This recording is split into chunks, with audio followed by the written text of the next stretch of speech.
Shalom, como cada semana es un placer darles la bienvenida a este espacio con el que queremos darles a conocer los valores éticos y culturales del judaísmo. Hoy vamos a detenernos en dos fechas claves y ligadas entre sí, el 9 de Av, Tisha B'Av, y el 17 de Tamuz, probablemente uno de los días más tristes de nuestro calendario. Para hablarnos de ello, tuvimos la oportunidad de charlar con Gustavo Perednik, filósofo, escritor, educador, historiador israelí. והחוכמה מאין תימצא באיזה מקום בינה אשרי אדם מצא חוכמה ואדם יפיק תבונה יחנכו חסידים בכבוד ירננו על משכבותם סוף דבר הכל נשמע את האלוהים ירא ואת מצוותיו שמור כי זה כל האדם מה רב טובך אשר צפנת לידיך פעלת לחוסים בך נגד בני אדם מה יקר חסדך אלוהים ובני אדם בשל כנפיך יחס עיון עיר ועיון מדשן ביתך ונחל עדניך תשכם מנוחה נכונה בשבעה עליונה במעלת קדושים וטהורים מאירים ומזהירים כזוהר הרקיע וחילוץ חסמים וכפרת אשמים וחרבתי פשע והחרבת ישע וחמלה וחנינה מלפני שופל מעונה וחונה כתבה לחיי אחרונה בבא שם תמנת ומחיסת בישיבת נפש כבושם הטוב רוח אדוני תניחם בגן עדן וכל בני ישראל בכלל רחמים ויסריחות זכותם וזכות תורתם וקדושתם יעמוד לנו ולכל ישראל אחינו וכל הקהל הקדוש הזה למגדורם ועד קטנם וכן ירצון ונאמר אמן. Bienvenido, Gustavo Perednik. Gracias, un gusto estar contigo, Irene. ¿Por qué Tisha B'Av y el 17 de Tamuz son fechas tan tristes? Porque conmemoran eventos sumamente tristes en la historia del pueblo judío, que es el único pueblo que tiene tanto ayuno y tanto recuerdo con respecto a la ciudad de Jerusalén. Sabes que los semiayunos en el calendario judío están relacionados a Jerusalén. El 10 de Tevet, cuando comienza el sitio sobre la ciudad. El 17 de Tamuz, al que me mencionas, cuando se quiebran las primeras murallas. El 9 de Av, cuando destruyen el templo de Jerusalén. Y el 3 de Tishrei, cuando asesinan al gobernador de Jerusalén. Estos 4 ayunos, anualmente, celebrados por miles de años, conmemorados por miles de años por los judíos, marcan un vínculo con la ciudad de Jerusalén que ningún grupo jamás en la historia humana tuvo. Y combinan en ellos, como todas las fiestas y días conmemorativos judíos, tantos significados filosóficos, religiosos como históricos nacionales. En el caso concreto del 17 de Tamuz, que pone comienzo a lo que llaman las 3 semanas del semiduelo judío que culminan en Tisha B'Av, el 9 de Av, la destrucción del templo, se refiere a esta brecha en las murallas por parte del ejército babilónico que terminó destruyendo Jerusalén en el año 586 antes de la era común. La diferencia entre uno y otro es que Tisha B'Av es la culminación de la destrucción y además coincidió que en la época de Tisha B'Av, durante siglos, se produjeron muchos otros acontecimientos aciagos en la historia del pueblo judío que transformaron a esta fecha en la fecha más triste de nuestro calendario. Tisha B'Av, el 9 del mes de Av, es el momento en que el judío trata de internalizar el exilio obligado, la destrucción, lo que significó que se le escapara de sus manos su historia, que le destruyeran su templo, que le destruyeran su estado y que además se viera obligado a marchar al exilio, que no le fue fácil tampoco durante tantos siglos. Por ello, todos los recuerdos que trae Tisha B'Av para un judío son muy negros, aun cuando hoy en día podría mirarse de una perspectiva más esperanzadora, por el hecho de que el Estado que conmemoramos destruido hoy ha renacido en el nuevo Estado de Israel. Por eso hay quienes incluso sostuvieron en algún momento que la vigencia de Tisha B'Av se pierde por el hecho de que hoy en día, ¿por qué vamos a seguir conmemorando y seguir ayunando por la destrucción del Estado judío cuando ya tenemos un nuevo Estado judío?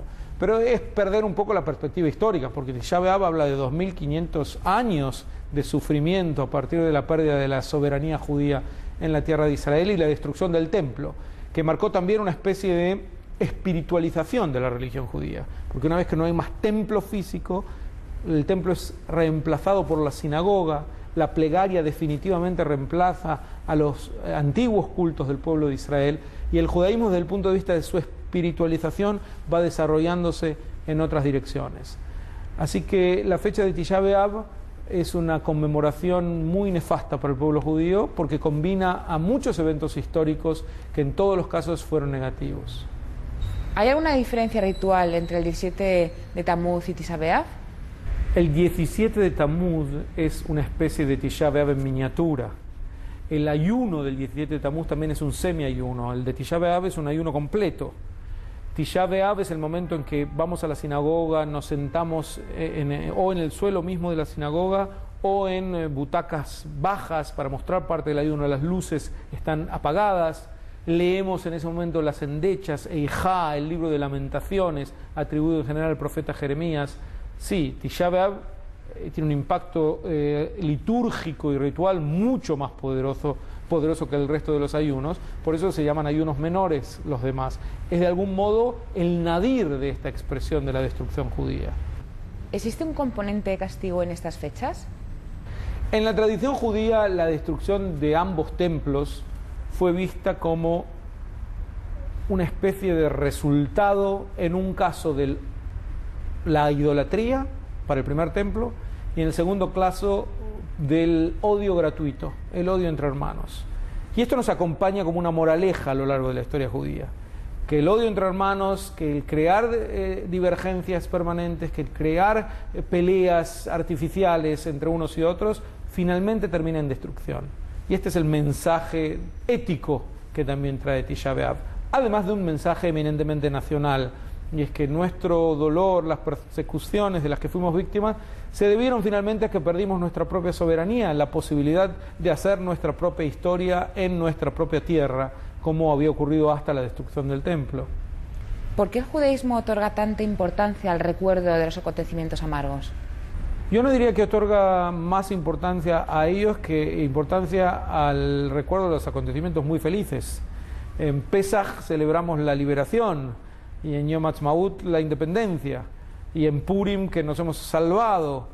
Así que el judaísmo es una arquitectura en el tiempo que trata de expresar distintas facetas de la vida judía, positivas y negativas. Ahora, si queremos ser muy sinceros con nosotros mismos, aunque duela, podemos fácilmente concluir que la historia judía tiene mucho más de negativo que de positivo. Yo no sé si esta es una definición correcta, pero de algún modo respondería a tu pregunta. No es que le damos más importancia, pero al tratar de rememorar nuestra historia, y la tradición judía es una tradición que nos invita constantemente a la reflexión y a la historia, y al conocer la historia y al aquilatarla en nuestras propias vidas, tiene necesariamente que tomar en cuenta esas facetas negativas. Alguien dijo alguna vez con cierta crítica que la misma ceremonia de casamiento judío, la boda del judaísmo, ¿para qué hace falta agregarle un recuerdo de lo negativo cuando el novio rompe la conocida copa? Está simbolizando la destrucción del templo de Jerusalén, las facetas más negras de la historia del pueblo judío. Yo no creo que necesariamente esto quita la alegría de la boda, pero es como agregar en ese momento que nosotros, al construir una familia judía bajo la jupá, bajo el palio nupcial, estamos asumiendo la historia judía en su conjunto, y esto también incluye las partes menos positivas de la misma. ¿Qué trascendencia filosófica, ética o psicológica tiene el duelo? Elaborar el duelo es darnos el tiempo necesario para sufrir. La vida no es siempre positiva, y escaparse, eludir las facetas negativas de la vida, negarlas como si no existieran, no ayuda ni en lo filosófico, ni en lo psicológico, ni en lo ético. Por lo tanto, tú cuando mencionas estas dos, después voy a lo filosófico, diría que se cruzan. Elaborar nuestro propio duelo genera una conciencia colectiva distinta. El pueblo judío ha compartido eventos traumáticos a lo largo de su historia. Carl Jung hablaba del inconsciente colectivo. Si tenemos en cuenta este inconsciente colectivo para el pueblo judío, estas experiencias traumáticas que el pueblo judío en su conjunto ha pasado por milenios, por supuesto que dejaron huella en él. Yo creo que nos ha hecho mucho más apreciativos de los buenos momentos que podemos pasar. Nos ha hecho hacer una historia un poco más acelerada. El judío es como viniera con la carga de que no tiene demasiado tiempo para prosperar. Y una vez que conoce las reglas del juego de un lugar, comienza a actuar inmediatamente. Y hay otras facetas del pueblo judío que derivan de una experiencia nada agradable, como la que estamos mencionando. En lo ético, yo creo que si nosotros asumimos nuestro propio dolor, somos mucho más sensibles frente al dolor ajeno. Y el ser sensibles frente a él, el internalizarlo, es el primer paso para tratar de eludir producir dolor en otros, conociendo el nuestro también. Yo diría que el mensaje filosófico de Tisha B'Av y de los semiayunos es fundamentalmente que el hombre siente que él no es el arquitecto único de su propia historia, y que aun si está construyendo un plan fantástico, él debe pensar que en algún momento ese plan puede terminar por una situación colectiva general, en donde él individualmente no está involucrado. Y este pensamiento nos hace mucho mejores seres humanos, porque finalmente ver a toda la raza humana como nuestra especie, como nuestra raza, es algo que deberíamos practicar constantemente para sentir que a partir del calendario judío incluso podemos sentirnos mucho más hermanados con los seres por doquier. ¿Qué se puede aprender hoy de estas fechas? Yo diría que el mensaje fundamental de Tisha B'Av es que nunca debe volver a ocurrir, y que frente a la posibilidad de una destrucción generalizada del pueblo judío, como ocurrió en esa época, deberíamos, judíos y no judíos, estar hermanados para detenerla, para mostrar que ya es suficiente con lo que hemos sufrido a lo largo de la historia y que no es posible dejar de agotar todas las alternativas que tenemos delante de nosotros para evitar más destrucción. ¿Quién es el autor de las Lamentaciones? Las Lamentaciones, o Eijá, que es uno de los rollos que se leen litúrgicamente en la sinagoga y una de las poesías más tristes de la humanidad en su conjunto, que ha inspirado a tanto poema triste. Eijá, Yashva Badat, cómo estaba sentada la gran ciudad aislada y fue destruida de a poco, y sus jóvenes y sus mujeres y sus doncellas, y va describiendo la desolación de la época. Es atribuida al profeta Jeremías, de ahí que en castellano muchas veces se aplica el término jeremiada para aludir a un lamento prolongado, y esto tiene que ver con Jeremías. Supo darle ese tono, esa poesía al lamento judío de esa época. Fue un profeta realmente trágico, y su vida merece ser conversada en algún otro programa contigo. ¿Quién fue y qué representa Bar Kokhba?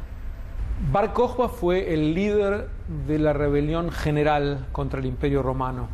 Tú sabes que hay dos grandes guerras que el pueblo judío llevó contra el Imperio Romano. Una alrededor del año 70, que terminó con la destrucción del templo, y la otra unas 6 décadas después, que fue en la gran rebelión que organizó Bar Kokhba, o que lideró militarmente, que contó con el apoyo espiritual de Rabbi Akiva.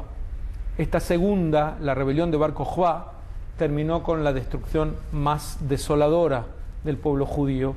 A partir de entonces le fue prohibido a los judíos residir en Jerusalén. Jerusalén cambió de nombre, los romanos le impusieron el nombre de Aelia Capitolina, e incluso crearon una nueva palabra que fue muy polémica a lo largo de la historia, que fue la palabra Palestina. Palestina fue creada por los romanos para designar a Judea o a la tierra de Israel a partir de su victoria sobre Bar Kokhba, cuando quisieron cortar todo vínculo de los judíos con Israel.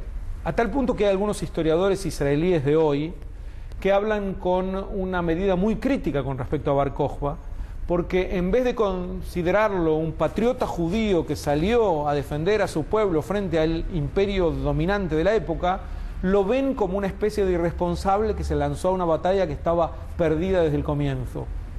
Y yo que tiendo a venerar la figura de Bar Kokhba, sobre todo porque nadie menos que Rabbi Akiva, uno de los grandes maestros del pueblo judío, lo llegó a considerar el Mesías para que los judíos siguieran este camino rebelde frente a los romanos, a pesar de que tiendo obviamente a aceptar esta perspectiva, no veo descabellada la otra que plantea que la medición de la fuerza es fundamental antes de que uno se lanza a una rebelión general como fue el caso. De todos modos, lo de Bar Kokhba tiene que ver con Tisha B'Av en el sentido de la destrucción que acompañó a la victoria romana, pero se produjo en una época bastante posterior.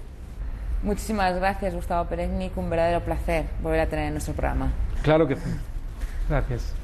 Les invitamos a que vuelvan con nosotros la semana que viene. Como saben, Shalom forma parte del proyecto de comunicación de la Federación de las Comunidades Judías de España. Queremos que ustedes también participen en él, así que para cualquier consulta o sugerencia no duden en escribirnos a la dirección que ven abajo en pantalla. Si quieren volver a ver este programa, pueden hacerlo entrando en la web de Televisión Española, www.rtv.es. Hasta la semana que viene. Shalom. Oh Dios, pueblos han venido contra tu heredad, han mancillado tu sagrado santuario, han convertido a Jerusalén en ruinas, han dado los cadáveres de tus siervos como alimento a las aves del cielo, la carne de tus devotos a las fieras de la tierra.